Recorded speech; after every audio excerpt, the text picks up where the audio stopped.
So, taking blood from a goose. So this is a farm goose. It hasn't actually... It takes 3 people. It's just like it wasn't the male. And a goose. Do you want to see the blood vessel? Always. Oh yeah, it's quite nice. It's actually pretty big. That was Decent. good you knew where to find that. So easy, get a generous sample really easily. We still want to feed him to a penguin. So this is, we're actually running a lead test in-house. So this is a little, we have a lead machine it's actually interesting. It's designed to test lead in kids in America. Yep. So it uses very little blood. So we're just going to gently fill up. You're supposed to prick the finger and then fill this tube up. Believe it or not, they're doing this on kids as a screening test in the States very commonly. It's about a tenth of it's about a 20th of a mil. So give you an idea, it's approximately 1 big drop. Oh, I wouldn't be that brave as a kid or lucky myself in getting 1 drop. Just a little bit first. So you can see that this goose is pretty heavy. The reason we're doing the lead test is a couple of reasons. The one is that it's on an old homestead, but there was something there before the owners moved in. Secondly, the owner's got a fair number. It's a hobby farm. They've got a fair number of chickens and other ducks and geese. So it's worth knowing, even though it may not be the only problem this goose has got. But the fact that it's lame and unwell and ataxic, lead is a very common cause of that in this type of situation. But obviously there are many other things. She's actually laid her first egg this season. She bathes in dirt from that big. She hasn't been able to rinse it. And the nice thing about doing a lead test is you have results in about 3 minutes, which the owner's are really happy with, and it gives us a little bit of time to work with. These owners are really nice. We're not going to be doing a whole lot of tests on a farm animal, but they've said, and they correctly so, that they're interested in the health of the entire flock because they've got lots of animals. So the lead test, it's a good sentinel bird, and this little bird will get some supportive care because it's lame, and we'll discuss basic physio, bathing the bird so it can use its legs, special feeding that they can try at home for a few days. And they said they're happy to be surrogate nurses for a few days trying to get this bird. Nice. We haven't discussed maybe bringing a goose inside at night. But, we have a sick horde outside. Cheating. Okay. Where does she normally live? In a paddock with all of the other birds, but they have their own little house she and her partner like to populate. Friendly goose or one that likes to chase small children? No, chasing everyone. Adults, fully grown men. Run in fear. Not from her, from her hubby. Yep, that's a thing. Having been chased by a goose, I know that's a thing. Yeah, they're big when they have their entire wingspan. And these beaks are very strong. Yeah, shockingly. Yeah, and if they whack you with the wing, it hurts. Yes, If they get rid of the beak, it hurts more. Through denim, even, doesn't it, Robert? it does. Oh, we're going to eat the shirt. There we go. Hey. All right, let's see what the results say. So it's good and bad news. I mean, the good news is that the lead is low, which means it's almost unreadable. Our lead test usually goes from about 3 to about 85 and then high. And a lot of our lead toxicity cases actually go off the scale, so it's really common. Judging by the number of tests we go and results, it's very, very unusual for a farm animal to have a low. We usually get small numbers like 5, 6, 7, 8, 9, 10. We worry about lead toxicity, high level of exposure when it's over 10 on our grading system.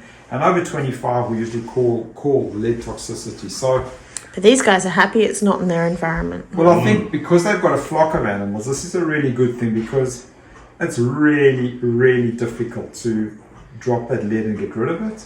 Plus they know for their own eggs and things, it's just safety for the animals and farm animals, etc. So that's a good result. So what we're going to do, this pet's lame. She's going to get supportive therapy. We're going to give her a calcium injection, some parasite treatment, both internal and external.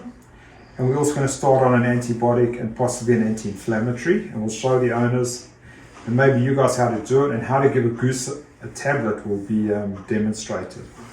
Because if owners aren't concentrating, because they're smiling, they can go on and watch the video. I know the goose.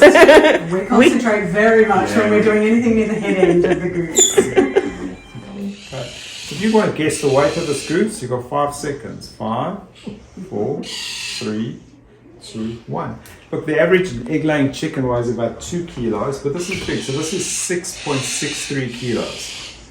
It's a really heavy bird. I mean, that's and we give antibiotic doses at 10 to 20 times the human doses. So if we need you medically out there, if we give a moxiclav, which we probably will, it's going to be 625 milligrams twice a day, which is the dose that some humans take, or 3 times. So they're pretty close to that dose. We'll be using a painkiller called meloxicam, which many of you will have heard of. And it's really easy to get the human one. Now, interesting, the human one is a fraction of the veterinary one. So these owners will be really happy to hear that instead of paying $60 or $70 for a veterinary one, we can give the human one, which is like $16. Just the way it is. It turns the salt into chlorine. It's not going to be too hard. So where do you inject for? So I'm going to inject into the pectoral muscles. Find the pectoral muscles. So I'm feeling the sternum. So I try and do the pectoral muscles. So it's the breast muscle or the It's just calcium. So this is just calcium, and we'll start the medication. Yeah. How do you give tablets to a goose when you're alone by yourself and it's maybe the middle of the night? So the point is, the first thing is you don't want to fight with the animal. They can be incredibly strong. As many of you are watching this, you know there are a couple of Scotch distilleries that use geese to protect them, because they can be pretty rough and pretty tough. So what you want to do is you want to get the wings down. You want to get the wings controlled so they're not flapping. Because you're doing it by yourself, this thing's pretty strong. So I'm going to, if you want to go on that side. Amazing. So it's really, by gently putting my legs over the goose, I've got really good control. I've got the wings down, the bird's well controlled. So I take my antibiotic tablet. We say, hello Goosey, please open your beak. And she opens her beak, and we just take the tablet and put it in. It is that easy. It's really, I mean, and as opposed to dogs and cats, they don't spit it out. It's very easy. Most of the time. Most of the time. This is the anti-inflammatory we're going to give. It's the same thing. And we just put it down, and we completely relaxed. We could be meditating. We really relaxed. There's no stress. No pressure The on goose, but the goose is relaxed, and I'm relaxed. We're both relaxed. Because we've got to try and do whatever we can. So this is going to be a crop feed with some calcium, some amino acids, some feeding. And at the same time, it's also got a lot of something called moxidectin.